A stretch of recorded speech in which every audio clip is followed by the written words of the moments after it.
Sidang lanjutan Komisi Kode Etik Polri yang melibatkan sejumlah perwira atas kasus pembunuhan Brigadir Joshua kembali digelar pekan depan. 3 perwira Polri rencananya akan ditentukan keanggotaannya usai menjalani sidang Komisi Kode Etik Polri.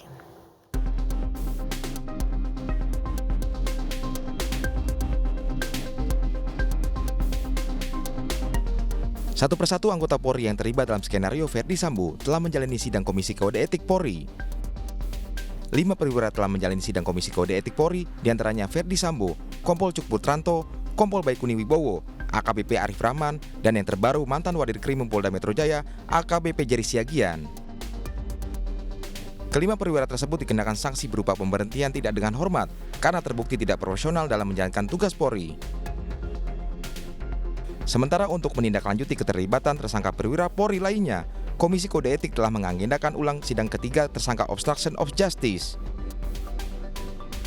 Ketiga tersangka tersebut adalah mantan Karopaminal Propam Polri, Brigjen Pol Hendra Kurniawan, AKBP Arif Rahman, dan AKP Irfan Widianto. Minggu depan nanti jadwalnya akan saya sampaikan kepada rekan-rekan apabila sudah ada informasi yang pasti. Ya, ini masih disusun dulu. Itu ya. Brigjen HK Pak, minggu depan juga. Sama, informasi saya dapat dari di Propam untuk sidang kode etik Brigjen HK terkait OJJ nanti minggu depan juga akan digelar. Ya. Diketahui ada 7 tersangka perwira yang terlibat dalam kasus obstruction of justice atau merintangi proses penyidikan pembunuhan Brigadir Joshua. Kini Polri telah melimpahkan berkas perkara 7 perwira yang diduga merintangi proses penyidikan ke Jaksa Penuntut Umum Kejaksaan Agung.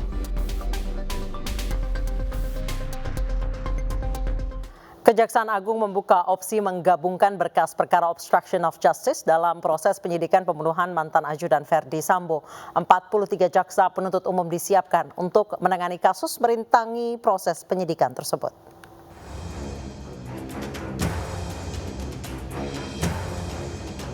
Tim khusus Polri telah mengembalikan berkas perkara kasus pembunuhan berencana Brigadir Nofriansyah Yosua Huta Barat atau Brigadir C dengan tersangka Ferdi Sambo CS ke Jaksa Agung Muda Pidana Umum Kejaksaan Agung.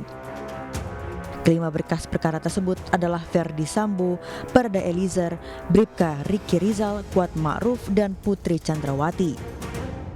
Selain berkas perkara pembunuhan Brigadir Joshua, Kejaksaan Agung juga telah menerima berkas perkara 7 tersangka obstruction of justice dalam proses penyidikan pembunuhan ajudan Ferdi Sambo.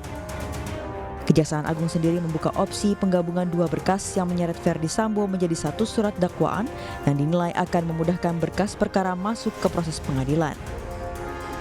Yang kita terima berkasnya sudah split sync. Ya.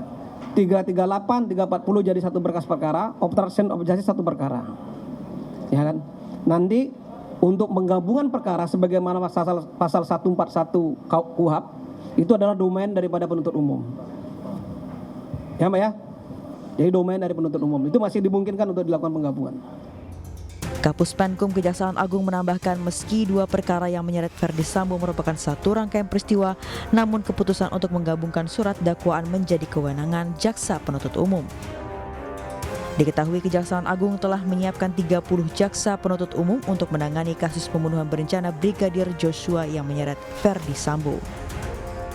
Sementara 43 jaksa penuntut umum juga disiapkan untuk menangani kasus obstruction of justice atau merintangi proses penyidikan kasus pembunuhan tersebut. Sebuah video viral merekam aksi oknum polisi memukul seorang ibu di Kabupaten Pindrang, Sulawesi Selatan. Pemukulan diduga dipicu karena perempuan tersebut mencuri ikan di empang milik oknum polisi tersebut.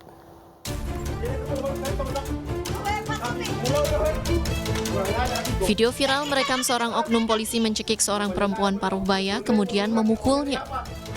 Insiden terjadi di kolong sebuah rumah di Desa Waetue, Kecamatan Larinsang, Kabupaten Pindrang, Sulawesi Selatan.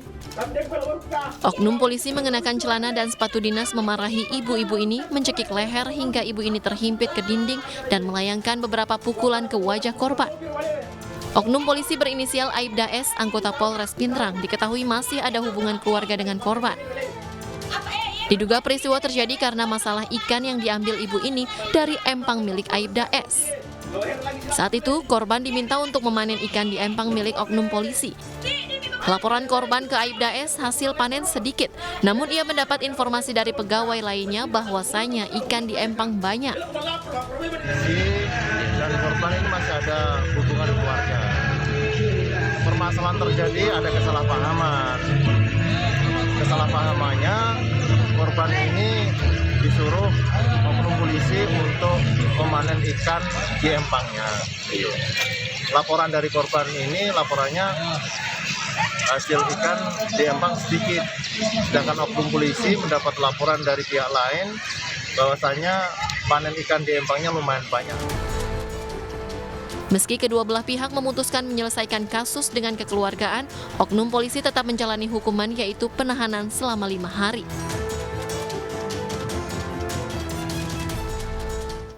Pemirsa, jelang pemakaman Ratu Elizabeth II, 8 cucunya termasuk Pangeran William dan Harry ditugaskan berjaga di sekeliling peti jenazah Ratu.